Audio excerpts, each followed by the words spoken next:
L'Atlético Madrid est actuellement 3e de Liga et premier de son groupe de Ligue des Champions. Très bon résultat qui résonne avec la révolution au niveau du jeu de l'équipe de Simeone. Aujourd'hui, nouvelle vidéo, jusqu'où peut aller le nouvel Atlético Madrid. Petite analyse comparée à celle qui arrive la semaine pro. Si la vidéo te plaît, like, abonne-toi et c'est parti.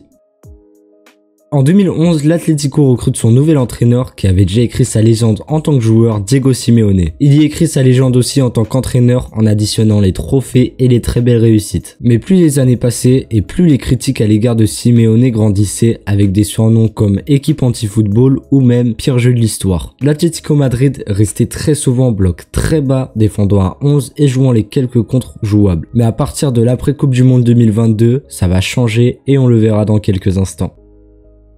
Voici l'équipe de l'Atlético Madrid version 2023-2024. Un système en 3-5-2 hybride avec comme équipe type Oblak au goal, en défense Hermoso, Witsel, Jiménez, au milieu Sol, De Paul, Koke et en attaque Riquelme, Molina, Griezmann et Morata. Et voici le banc avec des joueurs comme Savic, Depay, Correa, Lemar, Koke, Azpilicueta, Reinildo et Söyüncü.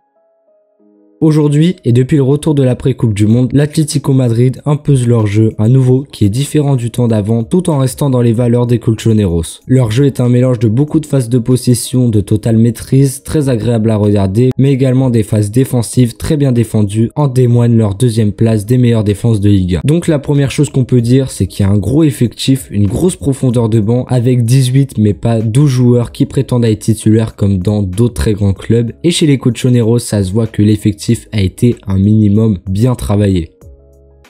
Comment parler de l'Atlético Madrid sans évoquer le maestro, l'un des meilleurs joueurs du monde actuellement, Antoine Griezmann. À 32 ans, Griezmann continue d'écrire sa légende à l'Atlético Madrid. En ce moment, il marche sur l'eau et c'est l'un des meilleurs joueurs du monde en ce début de saison. Il est beaucoup trop fort dans sa position de milieu hybride faux numéro 9, là où il dicte le jeu de l'Atlético Madrid, où il a la liberté qui lui convient et où il est beaucoup de fois à la finition cette saison. Moins à la passe, mais c'est encore là qu'on voit que les stats ne disent pas tout. Donc Antoine, le joueur clé de cette équipe depuis X années. Dans cette équipe, la clé est également le milieu de terrain qui est parfait pour le nouveau jeu de Simeone car il y a 3 joueurs titulaires qui sont très bons dans la phase de construction et comme on a fait l'attaque et le milieu, on va faire la défense qui vous aurez aussi compris est une clé. Sa défense est emmenée par le très grand Jiménez qui est trop fort depuis 1-2 ans et accompagné par le aussi bon Hermoso. Et il y a aussi Witsel qui est pas mal utilisé, à 34 ans il est pas encore mauvais et il fait du bien à cette équipe. Donc comme conclusion de l'équipe, c'est un effectif très étoffé et également beaucoup en pleine forme et épanouis dans un style de jeu qui leur correspond parfaitement et où leurs qualités sont explosées au maximum. Et j'aimerais souligner le très bon début de saison de Morata en pointe.